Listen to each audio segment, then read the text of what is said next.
नमस्कार दोस्तों, स्वागत है आपका द स्टडी आइज के न्यूज इन फोकस प्रोग्राम में। और आज का हमारा टॉपिक है भारत के सबसे लंबे कार्यकाल वाले गृह मंत्री। सबसे पहले देखते हैं ये विषय चर्चा में क्यों है। 5 अगस्त 2025 को अमित शाह ने भारत के गृह मंत्रालय का अब तक का सबसे लंबा कार्यकाल पूरा कर लिया, कुल 2258 दिन। इसी के साथ उन्होंने पूर्व गृह मंत्री LK आडवाणी और गोविंद वल्लभ पंत दोनों को पीछे छोड़ दिया। यह मुकाम उसी तारीख को हासिल हुआ जब उन्होंने 2019 में संसद में अनुच्छेद 370 निरस्त करने की घोषणा की थी। इसी के साथ चलिए देखते हैं इस ऐतिहासिक उपलब्धि के बारे में। अमित शाह ने 30 मई 2019 से गृह मंत्री के रूप में सेवा शुरू की और 9 जून 2024 तक लगातार इस पद पर रहे। फिर 10 जून 2024 को उन्हें फिर से नियुक्त किया गया और वे अब तक इस पोर्टफोलियो में हैं। 5 अगस्त 2025 तक उनका कार्यकाल 2258 दिन हो चुका है। संयोगवश 5 अगस्त 2019 को उन्होंने संसद में अनुच्छेद 370 रद्द करने की घोषणा की थी, जम्मू कश्मीर को विशेष दर्जा हटाने का ऐतिहासिक कदम। वहीं आज 6 साल बाद उन्होंने वही तारीख अपनी लंबी सेवा का रिकॉर्ड स्थापित करने में पार कर दिया। प्रधानमंत्री नरेंद्र मोदी ने NDA संसदीय दल की बैठक में अमित शाह की इस उपलब्धि की प्रशंसा की और उनके गुणों को रेखांकित किया। इसी के साथ चलिए देखते हैं अमित शाह की कुछ प्रमुख उपलब्धियां। अमित शाह के गृह मंत्री कार्यकाल को कई निर्णायक और ऐतिहासिक कदमों से जोड़ा जाता है। उन्होंने अनुच्छेद 370 को रद्द कर जम्मू कश्मीर का विशेष दर्जा समाप्त किया, जिससे क्षेत्रीय एकीकरण की दिशा में बड़ा बदलाव आया। नक्सलवाद के मोर्चे पर उनके नेतृत्व में हिंसा में उल्लेखनीय कमी आई और कई प्रभावित क्षेत्रों में सुरक्षा एवं विकास की स्थिति सुधरी।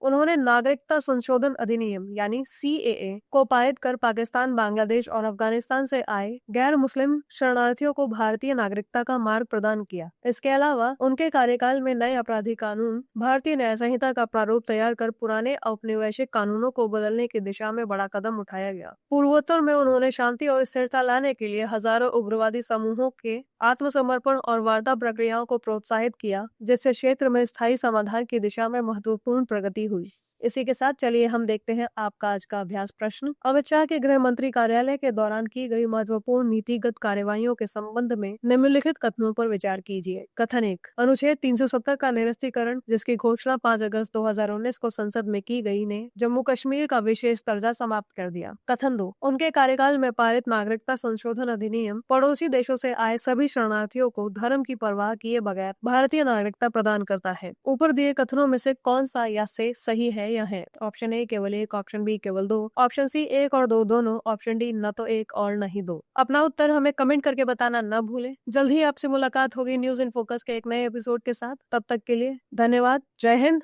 जय भारत। डियर स्टूडेंट्स, हमारे चैनल को लाइक, शेयर, सब्सक्राइब करें और अपनी तैयारी को और बेहतर बनाएं।